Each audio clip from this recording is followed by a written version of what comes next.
Welcome back to Detroit Lions News Podcast. I am your host, Joe Chap. We are in the probably the later half of the podcast. So if you are on YouTube, you are seeing how many minutes we have left.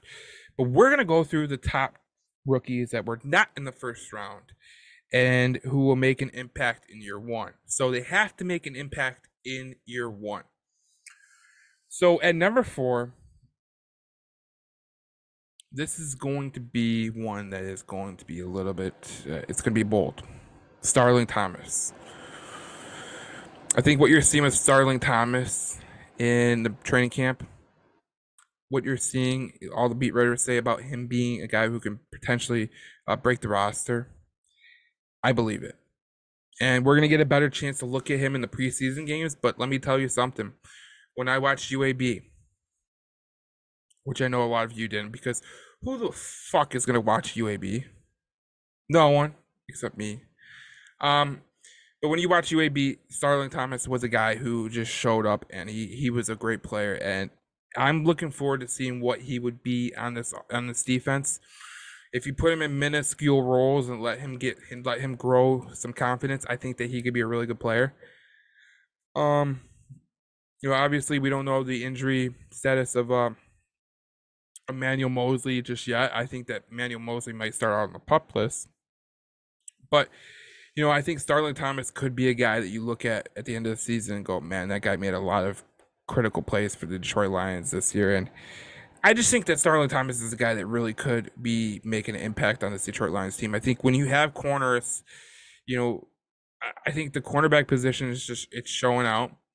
And I think if you're a guy that looks at corners, you need a lot of them. You can't just rely on one or two. I mean, it would be nice to have that Sauce Gardner, Tariq Woolen type, but those guys don't grow on trees. Those guys don't grow anywhere.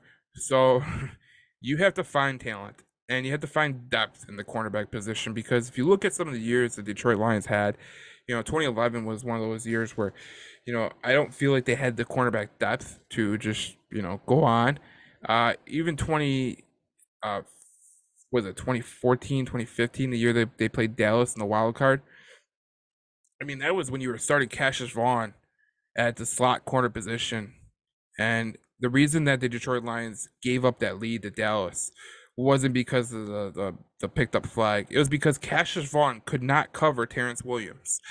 And when you get to that point in the season, you're going to have some real talent coming against you, and you cannot have a lapse in talent. You cannot have a lapse in talent. That will cost you every single time. My third guy is going to be Broderick Martin. I think Broderick Martin could be a really legitimate player for this Detroit Lions team. I think he's going to be good on the defensive line. I think he's going to be good on in the run game. I think he's going to make an impact on the defensive running defense. And I think what you're going to see from Broderick Martin is this. I think he's going to open up, especially when he gets more playing time. I think he's going to open up, lanes for Jack Campbell and Alex Anzalone, Malcolm Rodriguez, and Derek Barnes. All those linebackers, they're going to have more room to run because this guy is so big and so freaky fast and just so much strength that he's going to take on some double teams, and it's going to allow a guy like Aiden Hutchinson to get loose. It's going to allow some of these teams to have to figure out who they are not going to double team, and they're going to have to go one-on-one with someone, and it could be Aiden Hutchinson, it could be James Houston, and at that time, you're talking about a Detroit Lions team that is going to make some critical plays as we talk about. And so Broderick Martin is number 3, because I think that Broderick Martin is probably going to be the steal of the draft for the Detroit Lions. I think that he is going to be kind of like a Snacks Harrison kind of input. He's going to be a guy that's going to give you a lot of snaps. He's going to be a guy that's going to give you a lot of talent. And he's going to be a guy that gives you a lot of chances to make plays. And I think Broderick Martin is my number 3 one, because I think he is going to be a great player for this Detroit Lions defense, especially in certain situations.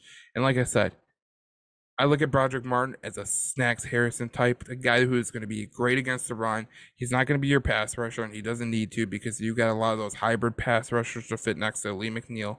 So this could be a very good thing for the Detroit Lions, having a guy like Broderick Martin, who can defend the run and who can make plays in the run game on the defensive side of the ball. Number 2 is Brian Branch. I didn't think we would get Brian Branch at that position. I'm going to be totally honest with you. That was kind of a lucky thing that I still don't know how they got Brian Branch. I mean, you talk about a guy who's a captain of a Nick Saban defense. Unheard of. Unheard of. You talk about a guy who makes plays in the pass game, the run game, screen game, all over the place. But then you add in the fact that Brian Branch is going to have a guy in Chauncey Gardner-Johnson who he can learn from. That can't be understated, because eventually at some point you're going to put Brian Branch in some of these games, and I think that him learning from Chauncey Gardner-Johnson in practice, being around safeties like Kirby Joseph and Tracy Walker, that could be very, very good for Brian Branch. I think Brian Branch is going to be the benefit of having great guys in his locker room, in his safety room, that are going to give him the experience. They're going to give him the knowledge that he needs to know for the NFL game. But him coming from Alabama, being a team captain, being a leader of the Alabama football team, that can't be understated. He is going to be a great player for the Detroit Lions, and I think that he is going to make a critical impact in year 1. Number 1 is probably the biggest one that I think is going to make an impact. It can't be understated. People went off the rails when they went in and got a tight end. You're stupid, because you do need tight ends. And if you get a guy who can be a potential game breaker, who could be a matchup nightmare, that could be huge. But I know a lot of people didn't watch Iowa football last year, and they didn't have to. You watch Iowa football, you go, holy shit, this offense sucks, which they did. The offense did suck. But the whole offense revolved around Sam Laporta. And for Sam Laporta to put the stats he put up last year was just unreal. And people are going to look at his touchdown numbers. Let me just say this. I'll save you the aggravation. You were not scoring touchdowns with the Iowa football team, okay? They had the worst quarterback in the country. Their offense was getting outscored by their defense. It was just a brutal offense to watch. Like, they barely scored, and Sam Laporta was their only option. And the year before, they had Charlie Jones, who won it in the NFL draft just this past year. He ended up going to Purdue and showing out with a real offense, because that's exactly what Iowa does. Iowa, they crank out these tight ends. They don't give them gaudy numbers, but they just give them. They're guys that can produce. We've seen it with TJ Hawkinson. The one reason TJ Hawkinson was kind of overrated was because I don't feel like when TJ Hawkinson was at Iowa, I felt like he had one of their better quarterbacks during that time. So, look, Iowa tight ends are very, very unique. They could be Greg. They could be Kittle. They could be Hawkinson. They could be someone else. But I think you are truly getting, and I put a video up on YouTube. So if you're on the podcast version of this Detroit Lions this podcast, you can go to the YouTube channel Between the Whistles Detroit. We'll put it in the link in the description below on the podcast, and you can check that video out. I talked to an NBC scout who said that George Kittle is going to be a clone of George Kittle. Sam Laporta will be. So that's the 4 guys that I look at.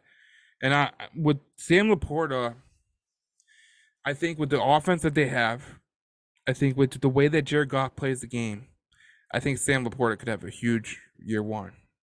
I think a lot of people think of tight ends and they don't make much impact in year 1. Tight ends as an NFL rookie, they're kind of, they're trying to learn the game, trying to get in these, they're trying to find, spots in the zone. Sam Laporta basically worked by himself last year with the Iowa offense. So he's going to come in here and see St. Brown and see Jahmyr Gibbs or Dave Montgomery, and he's going to say, man, this is like way easier than it was in college, and that's something that you have to put in perspective. Because if you watch Sam Laporta at Iowa, one thing that Sam Laporta did that was, that a lot of these tight ends that came into the NFL draft that didn't have to do is he had to find spots by himself and hope that his quarterback hit him. And a lot of times his quarterback did not hit him. Spencer Petras was one of the worst quarterbacks in college football.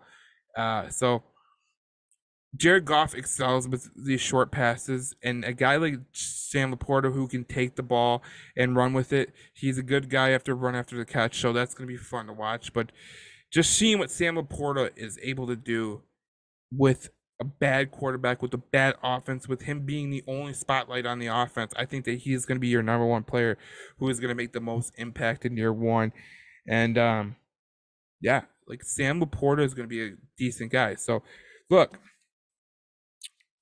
the top rookies, we'll go 1 through 4. We'll go 4 through 1. And we'll re-rank them again. For if you missed, maybe you took the headphone out, or you just wanted to get back in the thing, or if you're on YouTube. So we have number 4, we have Starling Thomas. Number 3, we have Broderick Martin. Number 2, we have Brian Branch, and number 1, we have Sam Laporta.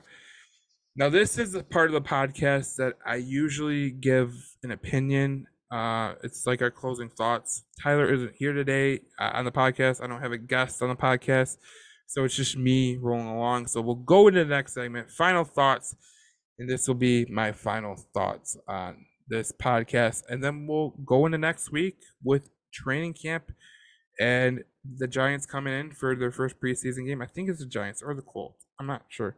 I gotta look at it again. I mixed up the weeks, and it was brutal. So follow me in the next segment as I do my final thoughts. I think I have a really good final thought that we can all agree with here, and you're gonna love it. And I think we're gonna do a pretty good job of displaying it. So follow me in the next segment, and if you're on YouTube, you could just keep watching.